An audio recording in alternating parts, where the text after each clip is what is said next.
E aí, já pensou em ganhar muito dinheiro com um canal de corte igual esse daqui que você está assistindo? No primeiro link da descrição temos um aulão para você que quer começar um canal de cortes e faturar muito aqui na internet. Também teremos planilhas que irão te ajudar na hora de organizar a produção do seu canal. Tá esperando o quê? Outra questão que eu acho que é muito forte nessa faixa do espectro é a dificuldade de entender sinais sociais complexos, sinais sutis. Que para a maioria das pessoas seria tranquilo, assim, você vai pegando na experiência. Tipo o quê, por exemplo? Tipo, por exemplo, assim, qual é a distância que as pessoas devem ficar ao conversar?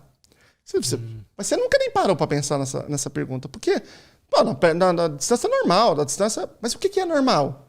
É assim? É dessa distância aqui ou é a 5 metros? Entendeu? E aí, por exemplo, quando a gente vai ensinar pessoas com autismo, nas intervenções, por exemplo, seria uma intervenção de habilidades sociais, a gente, ao invés de trabalhar com conceitos mais abstratos, a gente tenta trazer uma regra. Então, a regra é um braço de distância, essa distância aqui. É claro que a gente sabe, à medida que você vai ficando mais velho também, você vai sacando que depende, se for sua namorada ou seu namorado, você tem alguém que você tem intimidade, pode ser mais perto, se é uma autoridade, em geral, vai ser mais longe. Existe uma distinção, mas não dá, é muita coisa, é muita regra.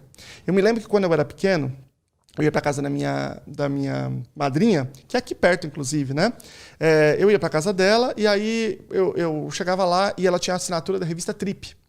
Eu pegava essa revista Trip, eu ia pouco lá, né? Então quando chegava lá tinha bastante, e eu não dormia, eu ficava lendo a revista Trip, porque a revista falava de relacionamento, nem sei se tem ainda, mas ela falava muito de relacionamento. Então qual é a regra quando você chega se cumprimentando, se não cumprimenta, se você vai chavecar alguém, como é que é. Então esse indivíduo ele trabalha muito mais com regras, o indivíduo com autismo, com Asperger, do que com essa sutileza que você vai pegando. Feeling, né? Feeling, é um sistema de navegação social que as pessoas já têm pré-instalado, né? E que nesses indivíduos você não tem isso pré-instalado. E é muito interessante que é uma coisa que a gente confunde com a inteligência. Não tem nada a ver com inteligência. É outra habilidade completamente distinta. Então é por isso que pessoas com autismo leve, muitas vezes elas são tiradas assim como pessoas que não estão se esforçando, que não estão querendo, que não estão interessadas, porque elas não se comportam em ambientes sociais de uma maneira satisfatória, ainda que sejam inteligentes. Então, assim, um rapaz tão inteligente, ele não sabe que não pode dizer para a menina que está feia? Não sabe, porque não tem nada a ver com a inteligência, é outra coisa. Entendeu? É outra habilidade. Essas habilidades de natureza social, elas têm outra origem, outra composição, que não está relacionada à ciência, então, à inteligência. Então, mesmo pessoas muito inteligentes podem cometer atos sociais absurdamente ridículos sem entender aquela relação. Quando eu penso na minha adolescência, os chavecos que eu dei, meu amigo... Como que é? Cara, eu juro pra você que eu coro de lembrar, assim, que eram umas coisas assim... tão absurdas, que, assim, você fala, pô, mas eu era um cara que lia, que estudava. Não, eu falava umas coisas que a pessoa não tinha nem como entender. Tipo assim, eu gostava muito de política, meu negócio era esse, eu era fissurado. Isso é uma característica de pessoas com autismo, eles têm hiperfoco, né? Então, tem um hiperfoco numa coisa e eu fico fissurado naquilo de uma maneira, assim, impressionante. Depois é outra coisa e vai mudando. Então, nessa época, veja, eu frequentava a igreja e só falava de política. Todo mundo já me odiava. Por quê? Porque eu estava falando de uma coisa que não tinha nada a ver, não era daquele contexto, né? Depois eu fui fazer militância política, movimento estudantil e tal. Aí eu encontrei um lugar em que o meu hiperfoco tinha função, tinha funcionalidade.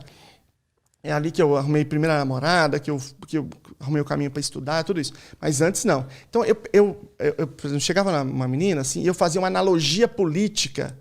E aí falava assim, não, que se fulano fosse cicrano fosse não sei o quê, se nós estivéssemos não sei aonde, e aí não sei quem falasse não sei quem para não sei o quê, querendo dizer que a pessoa que eu representava tinha chavecado a pessoa que... O que você diria? Ela ficava... Mas ela nem entendia o que eu estava falando. Entendeu? E eu falava, pô, não, me deu fora. E a pessoa não entendia. E isso que eu de menos, assim. Todas as coisas foram absolutamente ridículas. Porque faltava habilidade social. Isso é uma coisa que me trazia um sofrimento gigantesco. Assim, emocional gigantesco. Eu só fui resolver isso na vida adulta. Isso é muito comum em pessoas com autismo, ter essa dificuldade. Inclusive, tem agora uma série da Netflix, né, que saiu a primeira temporada na Inglaterra, agora saiu nos Estados Unidos, que é Amor no Espectro, que mostra isso. Indivíduos com autismo que estão tentando encontrar pares, namoro, e mostra toda essa dificuldade, toda essa esse prejuízo em se colocar no lugar do outro cognitivamente para entender o que o outro vai pensar para você se comportar, né? Para poder ter mais probabilidade de sucesso, né? Perfeito.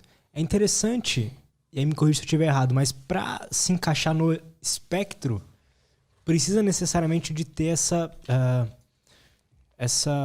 parte social meio defasada, é isso? Obrigatoriamente. Obrigatoriamente. E qual que era a outra coisa mesmo? O outro é comportamentos repetitivos e estereotipados. Perfeito. Ó, eu vou te mostrar aqui, por exemplo. Eu posso pegar o seu ET, claro. O seu Darth Vader? Você quer o Darth Vader? Pode, claro.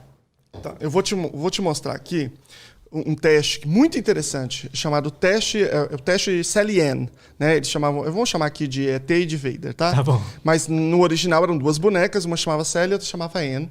Isso foi publicado em 1985, na Inglaterra. E esse teste, eu acho que ele é um dos mais reveladores sobre essa natureza do autismo, né? Bom, imagina o seguinte, a Sally, ela tem aqui uma bolinha, ela tem alguma coisa. Eles faziam com uma bolinha. E ela pegou essa bolinha e guardou aqui no copinho, certo? Só que, vamos colocar o copinho aqui mais longe, né? Porque aí não dá para ela ver o copinho, o interior, tá lá no fundo do copinho, certo? Bom, ela pegou, deixou lá a bolinha dela e ela saiu. Aí eles pegam a boneca e tiram. Isso aqui foi feito com boneca e foi feito com outras coisas, com pessoas, em várias situações já, tá?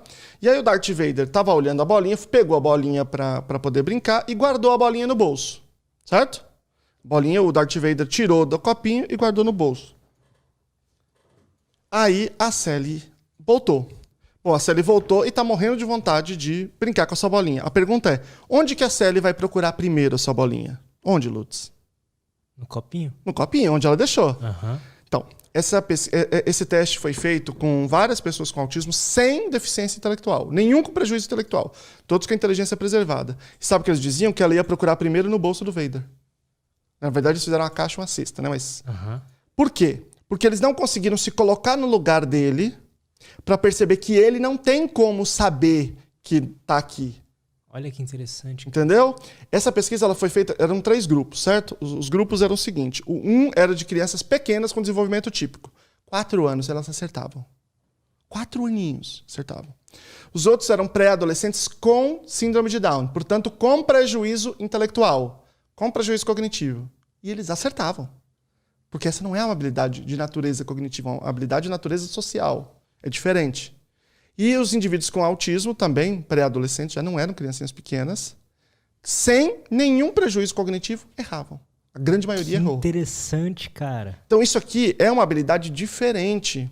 Porque veja, se eu tô... Muito obrigado, Alien. Muito obrigado, Vader. Já comecei a assistir hoje o Obi-Wan Kenobi, que já lançou hoje. Então nós estamos com Star Wars em dia aqui. Boa. Então essa pesquisa, ela lança luz... Depois teve inúmeras outras, milhares de outras pesquisas nesse sentido, né? Ela lança luz sobre esta habilidade específica de, eles chamam de teoria da mente. Os analistas do comportamento chamam de tomada de perspectiva. Que é o seguinte, vamos imaginar que eu estou indo numa fila no McDonald's, eu estou indo lá, eu vou comer um McDonald's. E aí tem uma fila de 10 pessoas, digamos que eu vou lá, estou com muita fome, eu vou entrar na frente. Se eu entrar na frente, o que as pessoas da fila vão pensar? Elas vão pensar, pô, que cara folgado, né? Que pessoa sem educação e tal. Elas vão pensar, pô, vou perder o horário. O que elas vão sentir? Elas vão sentir raiva, elas vão se sentir frustradas, elas vão se sentir decepcionadas se alguém me conhecer. O que elas vão fazer? Talvez elas vão me xingar, talvez elas vão falar, ô cara do caixa, esse cara cortou aí a fila. Ou seja, eu consigo prever um pouco o que ele vai pensar, sentir e fazer. Isso aqui não é habilidade de natureza cognitiva. Uma pessoa pode ter o QI do Einstein e não conseguir fazer esse movimento. Entendi. Entendeu? São coisas diferentes. E isso é base para grande parte dos problemas que a gente tem na vida, como pessoas com autismo, né? Porque quando isso está prejudicado, não quer dizer que em todas as pessoas com autismo está prejudicado, mas a grande maioria. Quando isso está prejudicado, isso se espraia para todas as dimensões da vida, porque todo momento você usa isso, você usa essas habilidades. E quanto mais em déficit elas estão, mais prejuízo elas trazem para a qualidade de vida do indivíduo. E aí a gente tem que ensinar essas habilidades.